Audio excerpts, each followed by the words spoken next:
बाबूजी ने। TVS group है ना, टीवीएस, जो यहां का चेन्नई का सबसे बड़ा ग्रुप है और शायद भारत के सबसे बड़े ग्रुप में उनकी गिनती है। उनके घर वो भोजन करने गए थे। ये बात आपके ध्यान में इसलिए लाने की जरूरत है कि उनके घर में अगर मिट्टी के बर्तन इस्तेमाल हो सकते हैं तो आपके घर में भी हो सकते हैं। माने हमको ये बहाना ना मिले कि मिलते नहीं है जी, समय बहुत लगता है जी, क्या उसको खटराक करने का। ये जो मन के अंदर की हमारी जो रुकावटें हैं ये कभी नहीं आए, इस दृष्टि से इस उदाहरण का बहुत महत्व है। और ये उदाहरण मैं हिंदुस्तान के ऐसे हजारों लोगों के बारे में बता सकता हूं। आपको सुन के हैरानी होगी, धीरूभाई अंबानी के घर में रोटी हमेशा मिट्टी के तवे पे ही बनती है। एक बार मुझे भी मौका मिला उनकी धर्मपत्नी श्रीमती कोकिला बहन से बात करने का कि आप ये मिट्टी के तवे पे रोटी क्यों बनाती हैं, ये तो पिछड़ेपन की निशानी है। ये ऐसा मैंने जानबूझ के बोला। हम तो ऐसा मानते हैं कि आप 18वीं शताब्दी में जा रहे हैं, मिट्टी के बर्तन की रोटी माने तवे की। तो कोकिला बहन ने कहा कि जो जो कहे मुझे उसकी परवाह नहीं, मुझे ये रोटी पसंद है और हमारे घर के सब लोगों को पसंद है, इसलिए हम मिट्टी के बर्तन में ही रोटी बनाते हैं। पूरे गुजरात में आप जाएंगे, राजस्थान में जाएंगे, अभी भी एक दो नहीं, लाखों नहीं, करोड़ों लोग हैं जो मिट्टी के तवे पे रोटी बना रहे हैं और खा रहे हैं। और मैं विनम्र रूप से आपसे कहना चाहता हूं कि वो आपसे ज्यादा स्वस्थ है और आपसे ज्यादा तंदुरुस्त है। मान लो हिंदुस्तान में 112 करोड़ लोग हैं, 112 करोड़ लोगों में 20 करोड़ परिवार है, 20 करोड़ परिवारों में 20 करोड़ रसोई घर है। अगर 20 करोड़ रसोई घर में मिट्टी का तवा आने लगे तो 20 करोड़ तवा बनने लगेगा और लाखों कुम्हारों को रोजगारी मिल जाएगी। तो इतने बड़े समाज को अगर रोजगार हम दे पाते हैं तो बहुत बड़ी बात है। और मेरी जो मन की बात है वो आपसे मैं शेयर करना चाहता हूं कि मिट्टी से आपका जुड़ाव रहता है। मिट्टी से जुड़े रहना ये सबसे बड़ी बात मानी जाती है। तो कल बहुत ज्यादा बात हुई प्रेशर कुकर के बारे में। आज मैं थोड़ी सी बात करता हूं कल से जुड़ी हुई रेफ्रिजरेटर के बारे में। रेफ्रिजरेटर एक ऐसी वस्तु है जिसमें रखी हुई कोई भी वस्तु को सूर्य का प्रकाश नहीं मिलेगा, पवन का स्पर्श नहीं होगा। आपके रूम का जो टेम्परेचर है, आपके कमरे का जो तापमान है, उससे नीचे का तापमान वो पैदा करेगा। अब ये प्रकृति की मदद से नहीं हो सकता, तो प्रकृति के विरुद्ध जाकर उसको काम करना पड़ेगा। तो उसके लिए कुछ एक्स्ट्रा एफर्ट्स लगेंगे। तो ऐसी गैस रसायन शास्त्र में जो तापमान को कम करने में काम में आती हैं, उन गैसों का इस्तेमाल रेफ्रिजरेटर करेगा, जिनको विज्ञान की भाषा में CFCs कहते हैं, क्लोरोफ्लोरोकार्बन्स, जिसमें क्लोरीन भी है, फ्लोरीन भी है और कार्बन डाइऑक्साइड। अगर आप रसायन शास्त्र की डिक्शनरी निकाल कर देखें, टेक्स्ट की बात नहीं कर रहा हूं, एक डिक्शनरी खरीद लें केमिस्ट्री की और क्लोरीन शब्द देखें तो सामने ही लिखा हुआ है जहर, और फिर फ्लोरीन देखें तो अत्यंत जहर, और कार्बन डाइऑक्साइड तो जहर का बाप। आप जानते हैं कि शरीर का ये जो श्वासोश्वास की क्रिया है, प्राणायाम जिसको आप कहते हैं, इसमें आप हमेशा कार्बन डाइऑक्साइड छोड़ते हैं। तो आप अंदर की कार्बन अंदर ही रख लीजिए, बाहर मत छोड़िए। बहुत प्रेम है आपको इससे, तो आप मर जाएंगे। शाम नहीं लगेगी, रात नहीं लगेगी, मिनट में मर जाएंगे। कार्बन डाइऑक्साइड जैसी ही खराब गैसों में क्लोरीन और फ्लोरीन की गिनती होती है। अब ये तीनों, कार्बन से मिला हुआ, क्लोरीन से मिला हुआ, फ्लोरीन से मिला हुआ 12 गैस एक साथ रेफ्रिजरेटर छोड़ता है। CFC1 गैस का नाम है, CFC1, CFC2, CFC3, ऐसी CFC12 तक। अब इसमें आपने जो कुछ भी रखा है वो सब इन गैसों के प्रभाव में आता है। आप बोलेंगे जी हमने तो भोजन को ढककर रखा है। कितना भी ढक के रखिए, क्योंकि गैसों का असर इतना तीव्र है कि स्टील को तोड़ के निकल जाने वाली गैसें हैं। तो अगर आप इतने सारे जहरीली गैसों से युक्त भोजन को 2 घंटे, 3 घंटे, 5 घंटे उसमें रख के फिर खा रहे हैं, तो माफ कीजिए, आप भोजन नहीं जहर ही खा रहे हैं। तो इसलिए मेरी आपको विनती है कि आपके घर में रेफ्रिजरेटर अगर ले लिया है तो इसका इस्तेमाल कम करिए, सबसे अच्छा है बंद करिए, और मेरी बात माने तो बेच दीजिए। क्योंकि इसके रखे रहने से जो मन में लालच है, लालच पता है क्या, अगर ये है तो कुछ तो करो इसका, अगर ये है तो कुछ तो करो इसका, अगर ये है तो कुछ तो करो इसका। तो कुछ तो के चक्कर में हम जबरदस्ती ज्यादा खाना बनाते हैं और इसमें रखते जाते हैं। सवेरे का शाम को, शाम का अगले दिन सवेरे, अगले दिन का शाम को, ये चक्कर चलता रहता है। और ये चक्कर में खाने का, पोषकता का नाश होता रहता है। और मैं आपको एक विनम्रता पूर्वक दूसरी जानकारी देना चाहता हूं कि रेफ्रिजरेटर का आविष्कार हुआ तो उसके पीछे कारण क्या था। ठंडे देश हैं, America, Canada, Germany, France, Sweden, Switzerland, Denmark, Norway, इन देशों की आबो हवा, आप जानते हैं कि ये ठंडे देश हैं। -40 डिग्री सेंटीग्रेड तापमान होता है और ज्यादा से ज्यादा प्लस में जाएं तो 15 से 20 डिग्री सेंटीग्रेड रहता है। तो 15-20 से -40 तक टेम्परेचर का जो वेरिएशन है, ये बहुत तकलीफ देने वाला वेरिएशन है। फिर मैंने सोचना शुरू किया कि उन लोगों का क्या होता होगा जो इसी बर्फ के तापमान में 6-6 महीने सोते हैं, रहते हैं, लेटते। 8-8 महीने धूप नहीं निकलती कनाडा में, अमेरिका में, यूरोप के देशों। तो कितनी तकलीफें उनके शरीर को होती होंगी और शरीर के साथ उनके भोजन को होती होंगी। तो भोजन को ये सारी तकलीफें थोड़ी कम हो, उसके लिए वहां के वैज्ञानिकों ने रात दिन मेहनत करके ये मशीन बनाई। हम जब चाहें टेम्परेचर को बढ़ा सकें, घटा सकें, इसके लिए रेफ्रिजरेटर बना। तो ये उनकी मजबूरी में से निकली हुई मशीन है। और उनकी सबसे बड़ी मजबूरी ये है कि एलोपैथी में कई दवाएं ऐसी हैं जो ज्यादा तापमान पे खत्म हो जाती हैं और कम तापमान पे भी खत्म हो जाती है। तो उन दवाओं को रखने के लिए एक टेम्परेचर हमारे कंट्रोल में रहे, इसके लिए फ्रिज बना। वो पानी रखने के लिए नहीं बना है, दाल रखने के लिए नहीं बना, सब्जी रखने के लिए, दवाएं रखने के लिए बना। और आपको एक और जानकारी दूं कि यूरोप में ये जब आविष्कार किया सबसे पहले, तो मिलिट्री के लिए इसका उपयोग हुआ था। जब जरूरत हो दवाएं उनको समय पर उसी टेम्परेचर की मिलनी चाहिए, इसके लिए ये फ्रिज आया। ये हमारे लिए नहीं बना। और यूरोप में एक दूसरी समस्या है, आप जानते हैं कि जहां 6 से 8 महीने बर्फ पड़ेगी, वहां हर चीज जरूरत की समय पर नहीं मिलेगी। तो जो कुछ नहीं मिलेगा, उस समय कुछ चीजों को स्टोर करके रखने के लिए रेफ्रिजरेटर है। अब गलती तो ये हो गई हम लोगों से कि हमने बिना सोचे समझे विचार किए उनकी नकल के साथ ये ले आया अपने घर में। जो क्लोरोफ्लोरोकार्बन्स को रोज पढ़ते हैं और पढ़ाते हैं, उनके ही घर में फ्रिज। क्या करें, पत्नी नहीं मानती, बच्चे नहीं मानते। अपने बच्चों को नहीं समझा सके, दूसरों को कैसे समझाएंगे। प्रकृति और विज्ञान के विरुद्ध अगर कोई चीज सबसे खराब हमारे घर में है तो प्रेशर कुकर के बाद यही है, रेफ्रिजरेटर। तो आप बोलेंगे फिर क्या करें। एक नियम बना लीजिए अपने जीवन में, जो हमारे दादा दादी, नाना नानी के समय का बनाया हुआ है। और शायद बाघभट्ट ने भी, ये दूसरा नियम, दूसरा सूत्र है। बाघभट्ट जी कहते हैं कि कोई भी खाना जो बना, बनने के 48 मिनट के अंतर इसका उपभोग हो जाना चाहिए। रोटी बनी, बन गई, अब 48 मिनट के अंदर खा लीजिए। अगर आपने 6 घंटे के बाद किया बनने के बाद, तो पोषकता कम हो जाएगी, 10 घंटे के बाद और कम हो जाएगी, 12 घंटे के बाद बिल्कुल ना के बराबर, और 24 घंटे के बाद तो खत्म, बासी हो गया। बासी शब्द है ना, ये बाघभट्ट जी का है। 3500 साल पहले ये शब्द था, बासी हो गया जी। और वो कहते हैं ये बासी भोजन तो जानवरों के खिलाने के लिए भी नहीं है, आप कैसे खा रहे हैं। बाघभट्ट जी ने एक बहुत अच्छे मजे की बात लिखी है। उन्होंने कहा भारत देश में 365 दिन का जो चक्र है एक वर्ष का, इसमें एक ही दिन ऐसा है जिस दिन आप ये खा सकते हैं, 364 दिन नहीं खा सकते। तो मैंने वो जब ध्यान दिया तो पता चला कि वो दिन हमारे देश में एक त्योहार आता है, उसको मेरी मां कहती है बासोड़ा, आप पता नहीं क्या कहते हैं। और ये जो त्योहार है, इस जो दिन पड़ता है, ये कार्तिक, अगहन, पूस माह के हिसाब से इसका जो दिन पड़ता है, बाघभट्ट जी का दिन भी वही पड़ता है। तब मेरे समझ में आया कि इस देश के त्योहारों के पीछे वैज्ञानिकता है।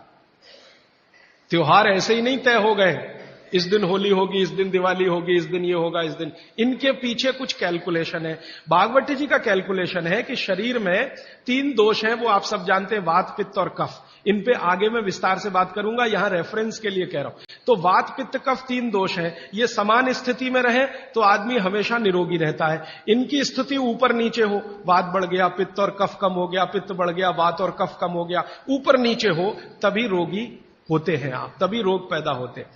तो एक दिन ऐसा आता है, 365 में से एक दिन ऐसा आता है जिस दिन ये वात, पित्त, कफ की स्थिति बिल्कुल ऐसी होती है जो विचित्र लगती है, माने होनी नहीं चाहिए, ऐसी स्थिति हो जाती है। तो भागवती जी कहते हैं कि उस स्थिति को काबू में लाने के लिए बासी खाना ही चाहिए, जिसकी पोषकता पूरी चली गई हो। क्योंकि जिस दिन ऐसी स्थिति आती है उस दिन शरीर को प्रोटीन नहीं चाहिए, तो प्रोटीन सब खत्म होगा तब जब खाना बहुत पुराना हो जाए। तब मेरे समझ में आया कैसी वैज्ञानिकता है। तो आप साल में एक ही दिन बासी भोजन कर सकते हैं। अब आप देखो कि एक दिन के लिए फ्रिज लगेगा साल में, तो 364 दिन की बिजली क्यों खर्च करना उसके लिए, और 364 दिन का इतना स्थान क्यों घेर के रखना। चेन्नई में बहुत महंगा है स्थान, 1 स्क्वायर फुट का क्या भाव है, 3000।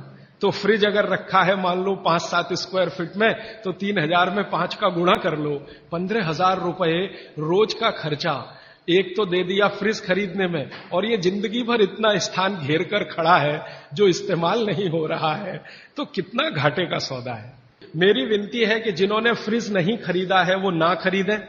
और आप जानते हैं कि आजकल पर्यावरण के प्रदूषण की बहुत चर्चा हो रही है।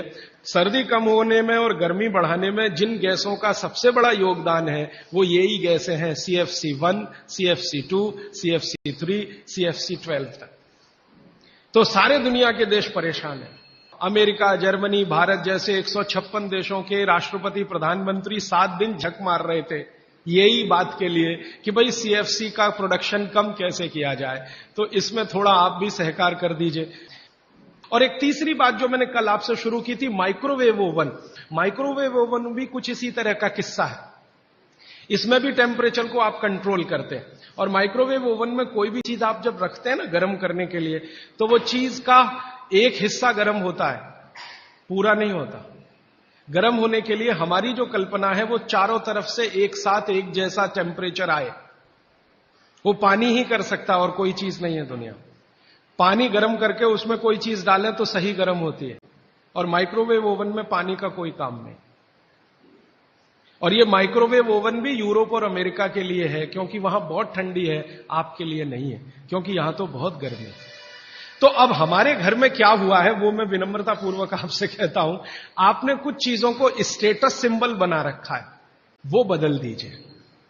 ये स्टेटस सिंबल नहीं है, ये मजबूरी की चीजें हैं। ये कोई छाती ठोक के बताने की बात नहीं है कि मेरे घर में फ्रिज है, या मेरे घर में माइक्रोवेव ओवन है, या मेरे घर में। आप इसको शर्म से बताइए कि मैं क्या बताऊं, मेरी मजबूरी थी, उस दिन दिमाग कुछ फिर गया था, मेरा विवेक शून्य हो गया था, तो मैंने मेरे खून पसीने की कमाई बर्बाद कर दी और ये ले आया, और ये चीजें आपके बाहर निकल जाए। ये जो 48 मिनट का कैलकुलेशन है ये जैन दर्शन में भी है। जितने भी जैन साधु संत हैं उनके मुंह से आप यही सुनेंगे, पानी में 48 मिनट के बाद जीव राशि पैदा हो जाती है, और वो जीव राशि फिर बढ़ती ही चली जाती है, करोड़ों से अरबों, अरबों से खरबों में चली जाती है। तो ऐसा पानी नहीं पीना चाहिए क्योंकि जीव हत्या होती है और उसका पाप लगता है। तो जैन दर्शन ने इसको अहिंसा के साथ जोड़ा है, और भागवत जी ने इसको स्वास्थ्य के साथ जोड़ा है। मूल बात एक ही है। भारत का जो DNA है वो ऐसा ही है, जिसमें धर्म की बात करो तो तुरंत समझ में आए। इसलिए इस देश में धार्मिक लोगों की पूजा होती है, वैज्ञानिकों को कोई पूछता नहीं है, वो ऐसे ही बेचारे घूमते रहते हैं। कभी आप जैसे लोग उनको माला वाला डाल दे तो ठीक हो गया, वरना इस देश के वैज्ञानिक कहां मरते हैं, कहां खपते हैं, कौन जानता है, कौन पूछता है। लेकिन साधु, सन्यासी, महात्मा इतने पूजे जाते हैं इस देश में, जिनके पीछे आप कुछ नहीं जानते, उनका इतिहास, उनका भूगोल, तो भी आप उनके चरणों में लौटते रहते हैं, क्योंकि DNA ऐसा है इस देश में। कभी मौका मिला तो इस पर बात करूंगा कि गर्म देशों का DNA और ठंडे देशों का DNA बिल्कुल अलग होता है।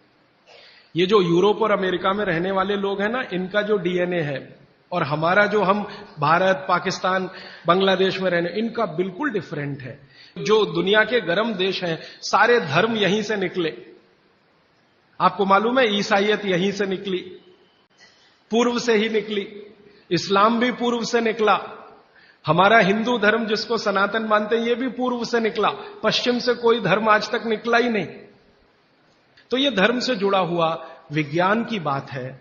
इसको विज्ञान से पहले समझकर धर्म में आप पालन करेंगे तो आपका विश्वास इस पर पक्का होगा। इसलिए ये 48 मिनट याद रखिए। इसलिए शायद पुरानी परंपरा हमारे देश में है, गरम खाना खाओ, माने वो 48 मिनट के पहले हो जाए। गरम गरम रोटी बना के खिलाओ या गरम गरम रोटी खाओ। दुनिया की आबादी 600 करोड़ है। 600 करोड़ आबादी में 300 करोड़ महिलाएं, 300 करोड़ पुरुष अगर मान लें तो 300 करोड़ महिलाओं में लगभग 250 करोड़ महिलाएं नहीं जानती कि गरम रोटी कैसे बनती है। क्यों? कोई यूनिवर्सिटी नहीं है वहां जो सिखाए इसको, कोई कॉलेज नहीं है जो सिखाए इसको, क्योंकि मां को नहीं आता तो बेटी को क्या सिखाए। थोड़े दिन पहले हमारे पास एक दंपत्ति आए फिनलैंड से, एक पति और एक पत्नी दोनों आए। उन्होंने कहा मुझे भारत का गांव देखना है, तो हमने एक गांव में भेज दिया। संयोग से जिस गांव में गए वहां शादी थी, तो हमने कहा उसमें भी आप शामिल हो जाइए, तो भारत क्या है आपको ज्यादा अच्छे से समझ में आएगा। तो गांव में तो आप जानते हैं ना, नौकर नहीं बनाते, सब गांव इकट्ठा होकर बनाता है। जिसके घर में शादी है उसके घर में दूसरे घर के लोग आ जाते हैं, दूसरे घर का चूल्हा बंद हो जाता है, सब एक ही घर में खाते हैं। तो सब महिलाएं बना रही थी, तो उस फिनिश दंपत्ति ने पूछा ये सब कितना पैसा लेंगी। तो उनको कहा ये पैसा वैसा नहीं लेने वाले। तो ये कैसे हो सकता है? तो हमने कहा ये है क्योंकि भारत कोऑपरेशन पे चलता है, कंपटीशन से नहीं चलता ये देश। हमारे समाज में कोऑपरेशन है, कंपटीशन नहीं है। तो फिर वो फिनिश दंपत्ति में जो महिला थी वो सबसे ज्यादा इस बात को परेशान थी लेकर कि ये रोटी एकदम गोल बन रही है, 100% गोल। उसकी जिंदगी में ये कल्पना नहीं है कि 100% गोल चीज कोई हाथ से बन सकती है।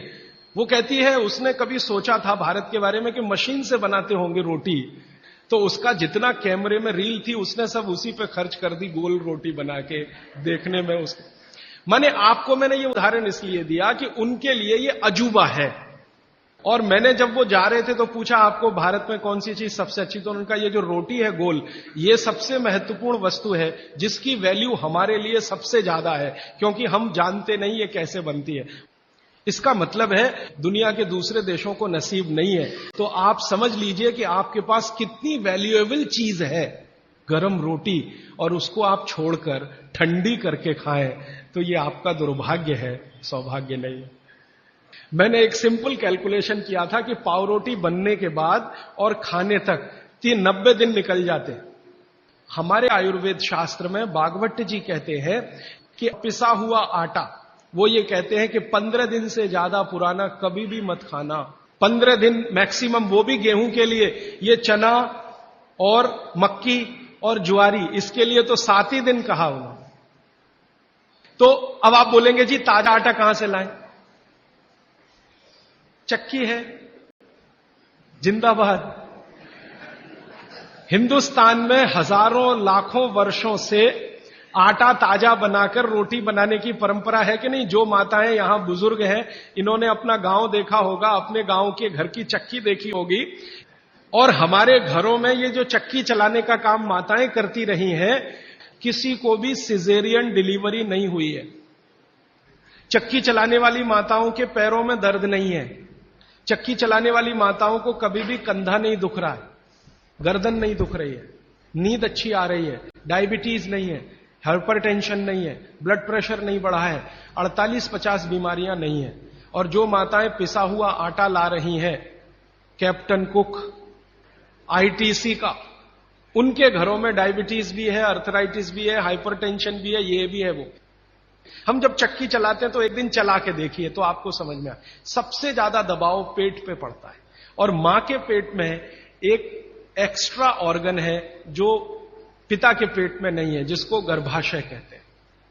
और गर्भाशय के बारे में आयुर्वेद के सारे रिसर्च और आधुनिक विज्ञान के सारे रिसर्च ये कहते हैं कि ये गर्भाशय के आसपास के एरिया में जितना हलन चलन हो, उतनी इसकी फ्लेक्सिबिलिटी है।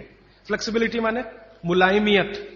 ये हमारे गर्भाशय का सबसे बड़ा गुण है।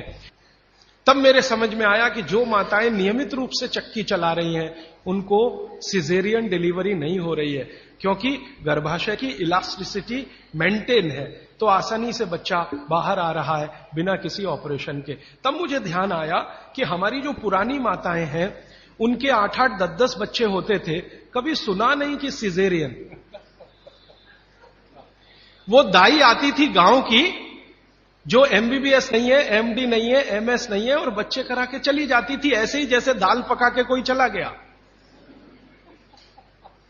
या चावल पका के कोई चला गया। हां, ऐसे होता है। और आयुर्वेद तो यहां तक कहता है कि मां का गर्भ 7वें महीने तक चक्की चलाने की अनुमति देता है। मां को 7वें महीने तक चक्की चलवाई जा सकती है, 8वें महीने में नहीं, फिर उसको बंद कर देना अच्छा है। और उतने 7 महीने की चक्की आपके लिए पर्याप्त है कि वो बच्चा बिना सीजर के हो। और जो बच्चे बिना सीजर के हैं उनके जीवन को आप देख लें, और जो सिजेरियन है उनके जीवन को देख लें, जमीन आसमान का अंतर है। सीजर बच्चे ज्यादा बीमार हैं, समय समय पे बीमारियां हैं। जो बिना सीजर हैं वो सब स्वस्थ हैं, दुरुस्त हैं, तंदुरुस्त हैं। ब्रेन का डेवलपमेंट भी उनका अच्छा है, लॉजिक को डेवलप करने की कैपेसिटी, कल्पनाशीलता उनमें दूसरे बच्चों से ज्यादा है। तो अब आप इसको अपने जीवन में कैसे उतारेंगे इस सूत्र को? अगर संभव हो तो एक एक चक्की ले लीजिए, संभव हो तो। इससे कई फायदे हैं। आपको सबसे बड़ा फायदा तो यह है कि अगर आपको एक्स्ट्रा वेट है और आप उसको लूज करना चाहते हैं, 15 मिनट सुबह अगर आपने चलाया, 3 महीने बाद आप देखना 12 से 13 किलो वजन कम होगा आपका, सिर्फ 15 मिनट की चक्की। रामदेव जी चक्की चलवाते हैं कि नहीं? आप चलाते हैं कि नहीं? लेकिन वो चक्की चलाते हैं जिसमें कुछ होता ही नहीं है, ऐसे ऐसे चलवाते हैं कि नहीं? तो असलियत में ही चला लो, कुछ तो आटा तो मिलेगा।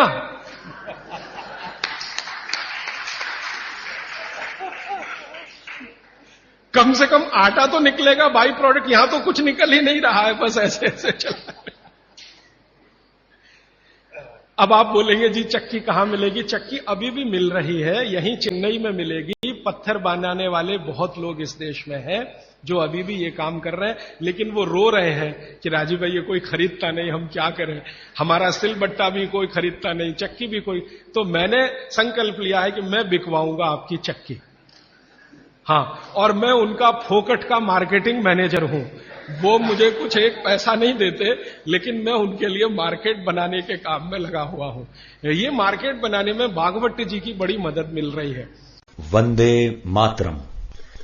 राजीव भाई के अनुज भाई प्रदीप दीक्षित द्वारा संचालित एवं सेवाग्राम वर्धा स्थित राजीव दीक्षित मेमोरियल स्वदेशी उत्थान संस्था के माध्यम से स्वदेशी चिकित्सा के व्याख्यानों की सीडी उपलब्ध कराई जाती है, जिसे आप केवल 10 रुपए के लागत मूल्य पर प्राप्त कर सकते हैं। राजीव भाई के इन प्रेरणादायी व्याख्यानों की सीडी को आप अपनी क्षमता अनुसार 100, 200, 500 या अधिक संख्या में दान करें और स्वदेशी चिकित्सा के इन व्याख्यानों को घर घर पहुंचाने में हमारी मदद करें। और मैं आपको एक बहुत गहरी बात कहने आया, वो माताओं बहनों को विशेष रूप से, उम्र के एक पड़ाव में जब आप 45 वर्ष के आसपास हो जाएंगी, तब आपको गर्भाशय के बहुत सारे कॉम्प्लिकेशन शुरू होंगे। सबसे बड़ा कॉम्प्लिकेशन तो यहीं से शुरू होगा कि आपको मेनोपॉज पीरियड शुरू होगा, मेंसेस साइकिल आपकी बंद होगी, मेनोपॉज पीरियड शुरू होगा। और उस पीरियड में जितने कॉम्प्लिकेशन हो सकते हैं वो बच्चे के जन्म के समय भी नहीं होते कभी। और कई कॉम्प्लिकेशन तो ऐसे जिनको कोई मां समझ भी नहीं पाती कि ये क्या हो रहा है मेरे साथ। अचानक से पसीना आएगा, पूरा शरीर पसीने से भर जाएगा, फिर थोड़ी देर में ठंड लगना शुरू हो जाएगी, फिर थोड़ी देर में तमतमा जाएगा चेहरा, एकदम गर्मी, फ्लैशेस। समझ में नहीं आता किसी मां को कि अभी थोड़ी देर पहले पसीना था, अभी इतनी गर्मी आ गई और अभी इतनी ठंडी लगने लगी। इतने वेरिएशन होते हैं, मिनट मिनट में वेरिएशन होते हैं। मन आपका इतना डिप्रेशन में चला जाएगा, इतना अवसाद में चला जाएगा कि दुनिया बिल्कुल बेकार है, इसमें क्या करना जिंदा रह के। ये डिप्रेशन। कारण उसका एक ही है कि कुछ हार्मोन्स आपके शरीर में बनना बंद हो जाएंगे। अब हार्मोन्स बनेंगे ही नहीं तो फिर मुश्किलें ये सब आती हैं। तो भगवान की व्यवस्था ऐसी है, 45-50 साल की उम्र में हर मां को दूसरा जन्म लेना पड़ता है, ऐसा कहा जाता है। तो ये जो दूसरे जन्म की समस्याएं हैं, लेकिन भागवत जी कहते हैं कि इनको कंट्रोल करके रखा जा सकता है। अब मैं तीसरे सूत्र पे आ रहा हूं। तीसरा सूत्र विशेष रूप से माताओं बहनों के लिए वो कह रहे हैं कि माताओं और बहनों की मासिक धर्म बंद होने के बाद की जो अवस्था है, इसमें परमानेंट कोई क्योर नहीं है, क्योंकि जो हार्मोन बनना बंद हो गए वो तो हो ही गए, उनको बाहर से भी नहीं डाला जा सकता। लेकिन भागवती जी ये कहते हैं कि उसको कंट्रोल करके रखा जा सकता है। तो वो कहते हैं कि कंट्रोल करके रखने में मां के रसोई घर के जो उपकरण हैं, उपकरण, इंस्ट्रूमेंट्स, इनकी मदद आप ले सकते हैं। तो रसोई घर का उपकरण सबसे अच्छा मैंने कहा चक्की, इसकी मदद ले सकते हैं। और दूसरा एक उपकरण और है रसोई घर में, सिलबट्टा। अब नियमित रूप से आप सिलबट्टा चला रहे हैं और चक्की चला रहे हैं तो यूट्रस के आसपास की जो मांसपेशियां हैं वो हमेशा नरम और मुलायम रहने ही वाली हैं। तो आपकी जिंदगी के कॉम्प्लिकेशन 45 साल के बाद कम रहने ही वाले हैं। आप उनको दवा खा खा के कम करें तो दवाओं के साइड इफेक्ट्स हैं। एक HRT टेक्निक है, हार्मोन रिप्लेसमेंट थेरेपी। ज्यादातर माताएं उसमें जाती हैं 45-50 साल की उम्र में, हाथ जोड़कर विनती है कि कभी ना जाएं। और अगर आप गए उसमें तो आपके वजन को कोई भी दुनिया का भगवान नहीं बचा सकता बढ़ने से, बढ़ेगा ही। क्योंकि हार्मोन रिप्लेसमेंट थेरेपी में जो मेडिसिन है वो सब मेद बढ़ाने वाली है। मेद माने शरीर में एक्स्ट्रा वेट बढ़ाने वाली। तो 15 मिनट की चलाइए ना सवेरे सवेरे चक्की, 15 मिनट से ज्यादा जरूरत नहीं है। तो 3 सूत्र अभी तक मैंने आपको भागवत जी के बता दिए। और इन 3 सूत्रों में एक छोटी सी जानकारी और, कि आप पुरुष भी चाहें तो जिनको पेट अगर बढ़ा हुआ है और आप चाहते हैं कि ये कम हो, तो आप भी 15 मिनट चक्की चला सकते हैं सुबह सुबह। आप भी चाहें तो सिलबट्टे पे चटनी बना सकते हैं।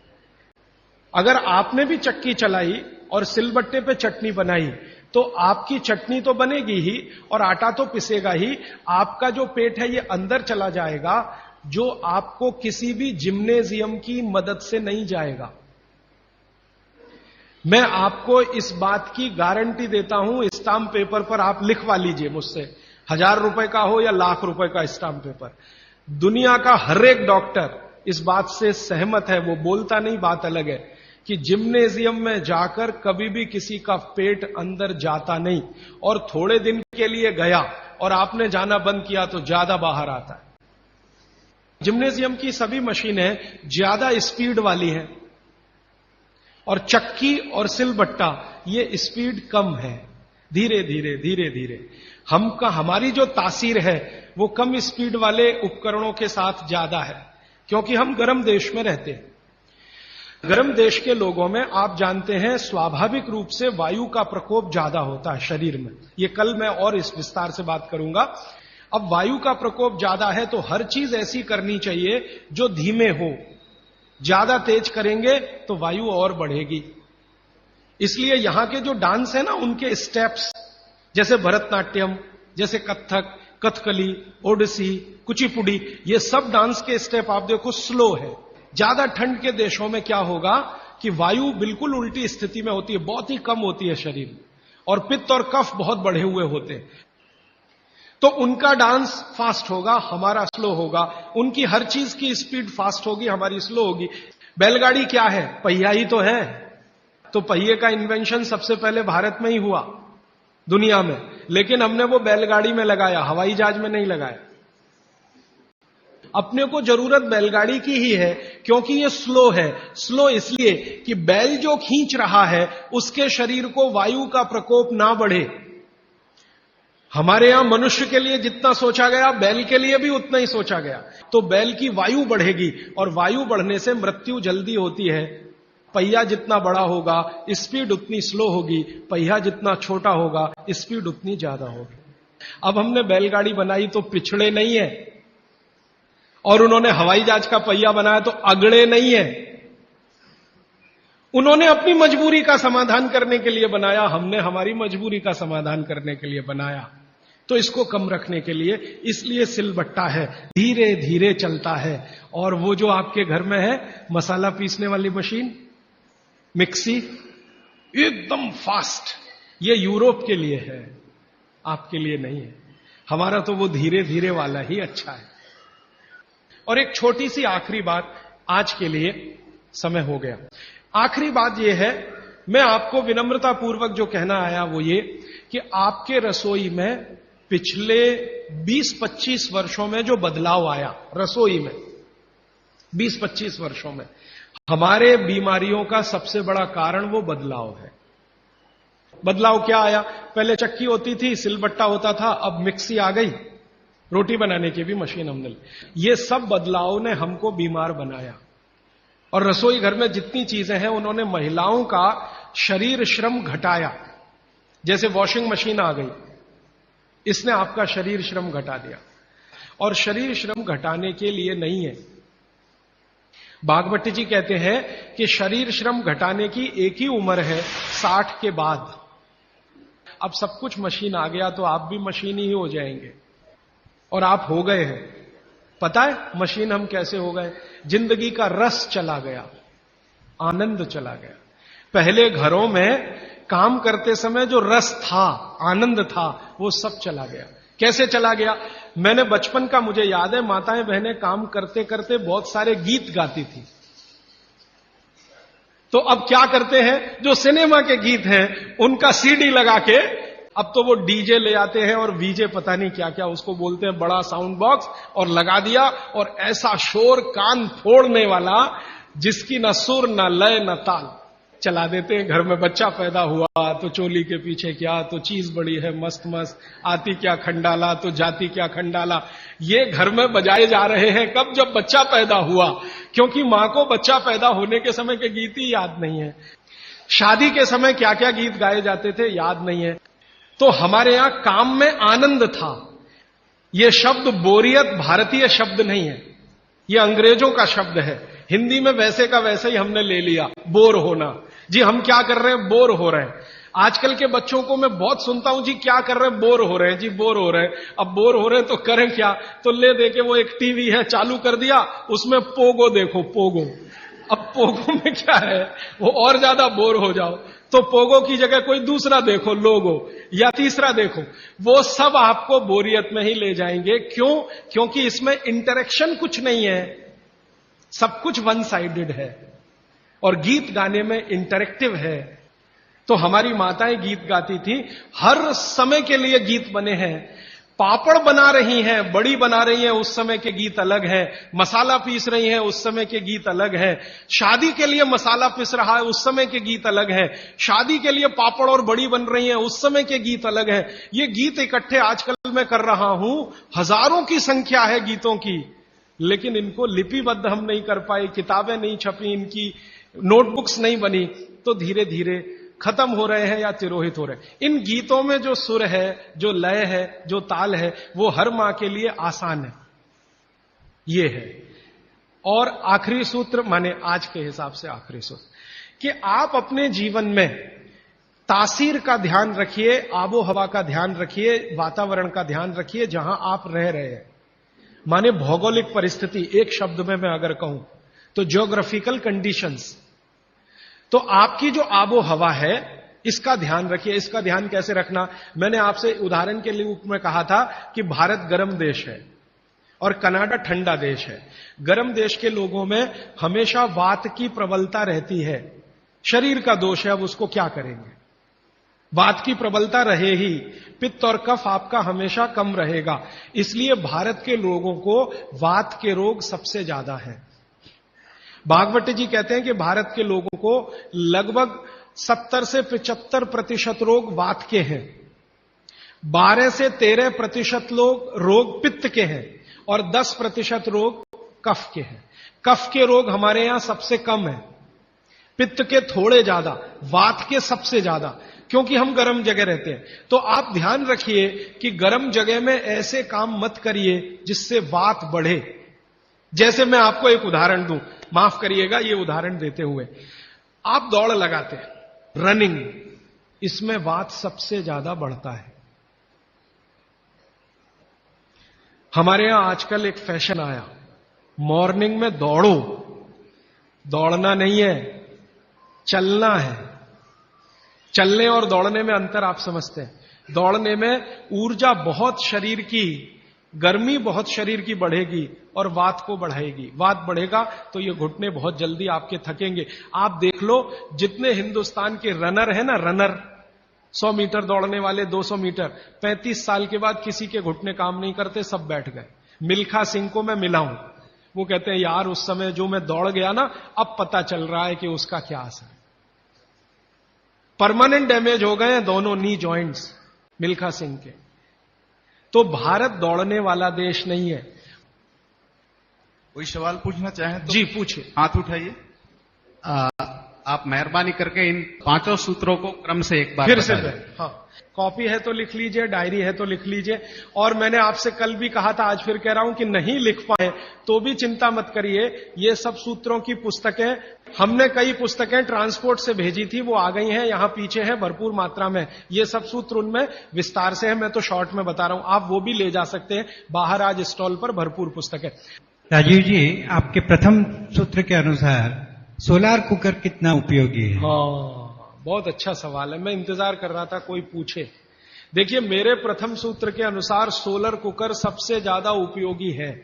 अब सोलर कुकर एक ऐसी अद्भुत चीज बनी है या बनाई गई है जिसमें सूर्य का प्रकाश सबसे ज्यादा, तो सोलर कुकर का खाना बहुत अच्छा। लेकिन कौन सा सोलर कुकर?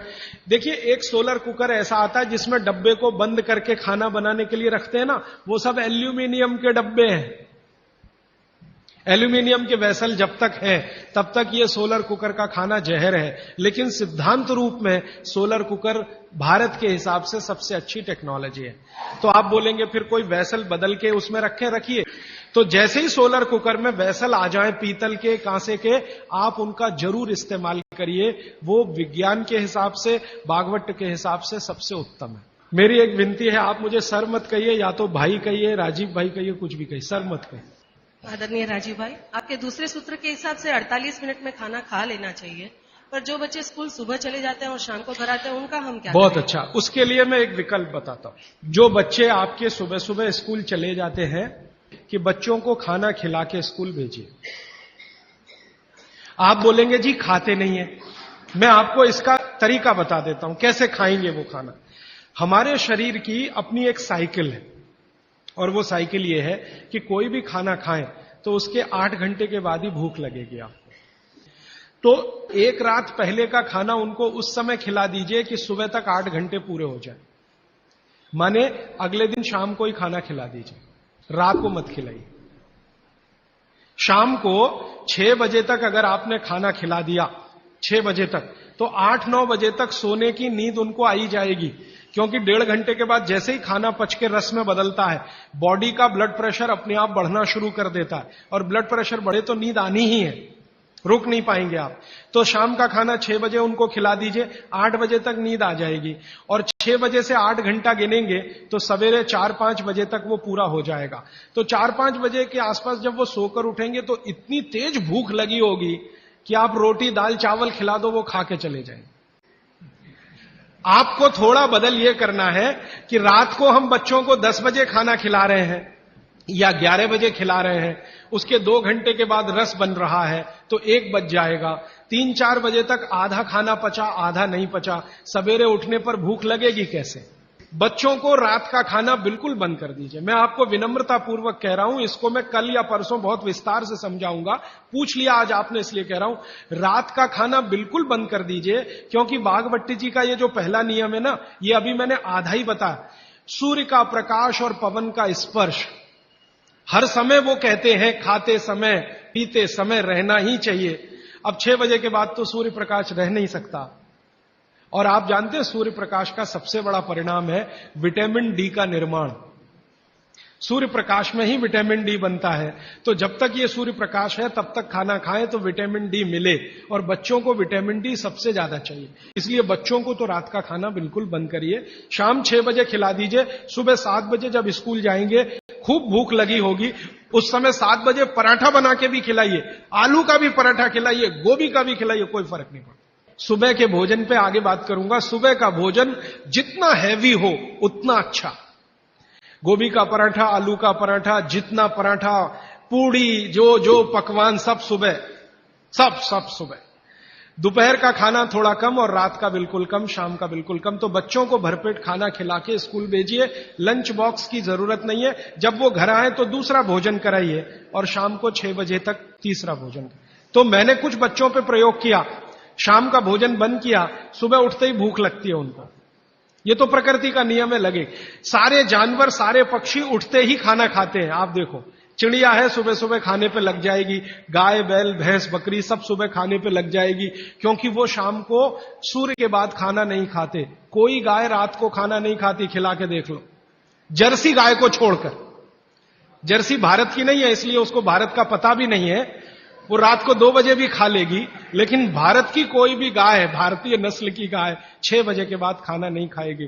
तो भारत की तासीर ऐसी है, इस तासीर को ध्यान में रखकर रात का खाना जल्दी करिए, सुबह भरपूर भूख लगेगी। और निवेदन इतना ही है कि खाली पेट बच्चों को कभी स्कूल मत भेजिए। खाली पेट तो कभी मत भेजिए। आपने कह दिया जी दूध पी के गया, दूध पी के गया माने एक तरह से खाली पेट, सॉलिड कुछ नहीं है। सॉलिड सुबह सुबह शरीर में जाना बहुत ही आवश्यक है, अगर भविष्य में आप उसको एसिडिटी, अल्सर, पेप्टिक अल्सर से बचाना चाहते हैं तो। हमारे चिंतकों ने कहा है, हमारे बुजुर्गों ने कहा, हमारे इतिहासकारों ने कहा है कि परिवर्तन ही जीवन है। तो क्या सारे परिवर्तन बेमानी है? अगर ऐसा है, अगर परिवर्तन बेमानी नहीं है, तो ऐसे कौन से परिवर्तन है जिसे हम अपनाएं और ऐसे कौन से परिवर्तन है जिसे हम ठुकराएं? बहुत अच्छा सवाल। देखिए, दुनिया में हर समय परिवर्तन होते हैं, ये प्रकृति का नियम है और यही जीवन है, ये बिल्कुल सही बात है। लेकिन हमें ध्यान ये देना है कि कौन से परिवर्तन हमारे अनुकूल है और प्रतिकूल है, बस इतना ध्यान देना है। अब इस बात को भागवत जी कहते हैं एक सूत्र में। अब आपने पूछ लिया तो वो सूत्र भी वो ये कहते हैं कि जिस आबो हवा और परिस्थिति में आप रहते हैं, उसमें रहते हुए जो परिवर्तन होगा वो आपके अनुकूल है, और जो आबो हवा और परिस्थिति में आप नहीं रहते हैं, वहां जो परिवर्तन होगा और आप उसको धारण करेंगे वो आपके प्रतिकूल है। अब मैं इसको और स्पष्ट करता हूं। यूरोप और अमेरिका में पिछले 100 साल में जितनी रिसर्च हुई वो उनके लिए बहुत अनुकूल है। उनके लिए रेफ्रिजरेटर यूरोपियन लोगों के लिए बहुत काम की चीज है। जब मैं ये भाषण जर्मनी में दूंगा तो उल्टा ही बताऊंगा उनको। मैं कहूंगा जरूर रेफ्रिजरेटर लाओ, माइक्रोवेव ओवन भी रखो। उनके लिए बहुत अनुकूल है, क्योंकि उनकी कंडीशन में वो परिवर्तन हुआ है। हमारी कंडीशन में जो हम परिवर्तन करेंगे वो हमारे लिए अनुकूल होगा। अब जैसे मैं आपको उदाहरण दूं, चक्की है, चक्की, तो चक्की में एक परिवर्तन आज हुआ है, पहले वो नहीं था, आज हुआ है। हमने चक्की में बियरिंग लगा दिया है। पहले चक्की में बियरिंग नहीं होता था, खाली वो एक ऐसा लोहे का वो डंडी होता था और उसके चारों तरफ हम उसको चाक को घुमाते थे, बीच में लकड़ी का एक उसमें वो लगाते थे। वो लकड़ी का हमने निकाल के उसमें बियरिंग लगा दिया, ये भी परिवर्तन हुआ। ये हमारे अनुकूल बैठता है, क्योंकि बियरिंग लगने के बाद उसका जो फ्रिक्शन है वो कम हुआ, और फ्रिक्शन कम हुआ तो हम कम श्रम में ज्यादा उत्पादन ले सकते हैं। श्रम तो हो ही रहा है, लेकिन जितने श्रम में हम पहले 1 किलो आटा लेते थे, उतने ही श्रम में अब 3 किलो आटा मिल रहा है। यह भी परिवर्तन है, लेकिन ये हमारे अनुकूल है। इसी तरह से और एक उदाहरण दूं, हमारे कुछ कार्यकर्ता हैं पूना में, उन्होंने बैलगाड़ी के पहिए में भी बियरिंग लगा दिया। परिवर्तन यहां भी हुआ, नई बैलगाड़ी बनी, उसमें बियरिंग का पहिया है। अब उसका क्या हुआ कि बैल को खींचने में मदद हो गई। पहले बैल 1 टन अनाज लेके जाता था, अब बियरिंग लगी हुई बैलगाड़ी में वही बैल 3 टन लेके जाता है और बिना थके हुए। तो ये भी परिवर्तन है। जी, ये बच्चा पूछ रहा है, हाँ पूछो। इलेक्ट्रिक गैस को यूज करना कि नहीं? ज्यादा अच्छा नहीं है, लेकिन मजबूरी हो तो ठीक है। अगर आपके पास उसका कोई विकल्प नहीं है तो जरूर इस्तेमाल कर लीजिए, लेकिन अगर विकल्प है, भारत में तो है, ये मैं जानता हूं, इसलिए ज्यादा अच्छा नहीं है। डी, आबो हवा से जुड़ा हुआ एक सवाल है। जैसे राजस्थान में गेहूं की बहुतायत होती है और यहाँ पे चावल की होती है। हाँ। यहाँ पे चावल के खाने के आइटम ज्यादा हो, तो क्या ये सही होगा कि यहाँ चावल का, हम खाने में चावल का उपयोग ज्यादा करें? बिल्कुल सही होगा। आप इस समय चेन्नई में रहते हैं, तमिलनाडु और पूरा एरिया चावल के लिए मशहूर है, तो आप चावल ही ज्यादा खाइए। और इसको ज्यादा आगे बात गहरी बता देता हूं। यहां की जो मिट्टी है, तमिलनाडु की खेतों की मिट्टी और राजस्थान की जो मिट्टी है, उसमें जमीन आसमान का अंतर है। यहां की मिट्टी आप अगर देखोगे तो वो ऐसी है जो पानी को ज्यादा देर पकड़ के रखेगी, और राजस्थान की मिट्टी रेतीली है जिसमें पानी टिकेगा नहीं। ये भगवान ने अच्छे से बनाया है। राजस्थान के लोग जहां रहते हैं, जिस तापमान में रहते हैं, जिस आबो हवा में रहते हैं, उनको शरीर में कुछ ऐसे केमिकल ज्यादा चाहिए, तो वो उस मिट्टी में ही है जो रेतीली है। आप जहां रहते हैं, यहां की आबो हवा, तापमान राजस्थान से भिन्न है, ह्यूमिडिटी ज्यादा है, तो आपको वो केमिकल नहीं चाहिए, तो भगवान ने ऐसी मिट्टी बनाई। तो यहां की मिट्टी से जो चावल पैदा हो रहा है वो आप ज्यादा ही खाइए। गेहूं राजस्थान से लाकर खाने की कोशिश मत करिए। माने आप अगर ये कोशिश करेंगे तो तकलीफ आपको आने वाली है। इसलिए आबो हवा का ध्यान रखिए। चावल के प्रिपरेशन यहां ज्यादा है, वो आप ज्यादा खाइए। अब समस्या आपके साथ ये है कि आप राजस्थान से आ तो गए, राजस्थान छूटा नहीं आपसे, वो छूटता नहीं है। समस्या वहां आती। हम बिहार से आ गए तो सिर्फ स्थान परिवर्तन हुआ, मन परिवर्तन नहीं हुआ। मन अभी भी है राजस्थान में। माने मैं इसको ऐसे कहना चाहता हूं कि अनुकूल परिस्थिति हो गई तो आप वापस राजस्थान चले ही जाएंगे, क्योंकि मन नहीं छूटा। आपका मन नहीं छूटा है, इसलिए आपका स्वाद भी नहीं छूटा। ये सब मन का खेल है। मन से सारे स्वाद और वो सब जुड़े। मन नहीं छूटा तो स्वाद नहीं छूटा। तो आप फिर गेहूं मंगवाते हैं और उसको रोटी बना के खाते हैं, वो स्वाद के लिए तो ठीक है। पौष्टिकता के हिसाब से आपके लिए चावल ज्यादा ठीक है। तो शायद आपने एक बैलेंस बना लिया है कि रोटी भी खाते हैं, चावल भी खाते हैं। यही है ना? तो इसी को चलने दीजिए। मैं आपका मन छुड़ाना नहीं चाहता, क्योंकि मैं नहीं चाहता कि आप परमानेंट यहां रहें। एक दिन राजस्थान तमिलनाडु से अच्छा हो जाए तो आप चले जाएं, ये मैं चाहता हूं। तो मेरे लिए वो स्वदेशी के लिए अच्छा है। तो आप मन को और स्वास्थ्य को बैलेंस कर लीजिए। बैलेंस इसमें यह है कि 2-3 रोटी खा लीजिए और थोड़ा चावल खा लीजिए, ऐसा कुछ कर लीजिए। थोड़ा इडली खा लीजिए और थोड़ा हलवा खा लीजिए। हलवा इडली के साथ जरूर खा लीजिए बैलेंस के लिए।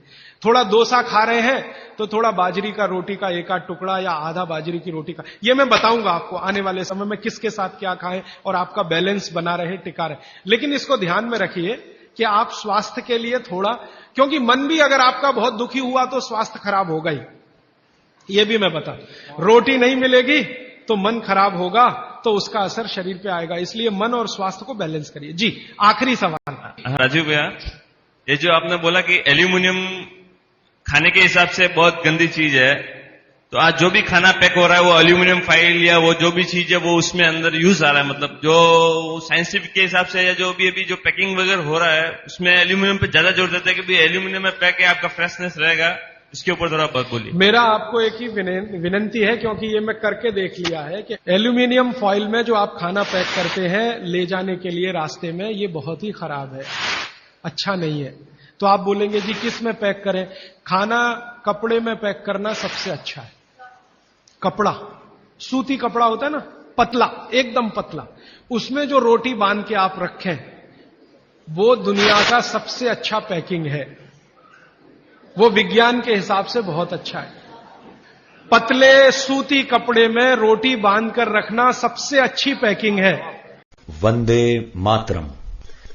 राजीव भाई के अधूरे सपनों और कार्यों को पूरा करने के लिए महाराष्ट्र स्थित राजीव भाई की कर्मभूमि सेवाग्राम वर्धा में 23 एकड़ क्षेत्र को स्वदेशी ग्राम का रूप दिया जा रहा है, जहां स्वदेशी चिकित्सा के अंतर्गत पाइल्स यानी बवासीर, कॉन्स्टिपेशन यानी कब्जियत, मधुमेह यानी डायबिटीज, मोटापा, अर्थराइटिस और हृदय संबंधी जैसे गंभीर रोगों का आयुर्वेदिक पद्धति से उपचार एवं शोध कार्य किया जाएगा। इसके अलावा स्वदेशी ग्राम में गोबर, गौमूत्र के उपयोग से स्वदेशी कृषि भी सिखाई जाएगी। इसके साथ स्वदेशी ग्राम में निम्न विषयों पर शोध एवं प्रशिक्षण कार्य भी होगा। जैसे पंचगव्य उत्पादों का निर्माण प्रशिक्षण, स्वदेशी उत्पादों की उपलब्धता और प्रशिक्षण, स्वदेशी ज्ञान विज्ञान के प्रचार प्रसार के लिए केंद्र की स्थापना, स्वदेशी शिक्षा के अंतर्गत रोजगार परक शिक्षा और गुरुकुल प्रणाली से राजीव भाई द्वारा निर्धारित पाठ्यक्रम से शिक्षा का प्रयोग। वंदे मातरम। राजीव भाई द्वारा बताई गई विधियों के आधार पर हमारे ट्रस्ट की ओर से देश भर में निशुल्क स्वदेशी चिकित्सा के शिविरों का आयोजन हो रहा है, जिसमें आप हाई बीपी एवं लो बीपी यानी रक्तचाप, बवासीर यानी पाइल्स, कॉन्स्टिपेशन यानी कब्जियत, एसिडिटी, मोटापा, आर्थराइटिस, हृदय रोग और मधुमेह जैसी असाध्य बीमारियों पर निशुल्क परामर्श ले सकते हैं। हमारे विशेषज्ञों के निर्देशन में की गई चिकित्सा परामर्श से काफी रोगियों को लाभ हो रहा है। आप अपने शहर या गांव में इस तरह के शिविरों का आयोजन करवा सकते हैं या आसपास होने वाले शिविरों में भाग ले सकते हैं।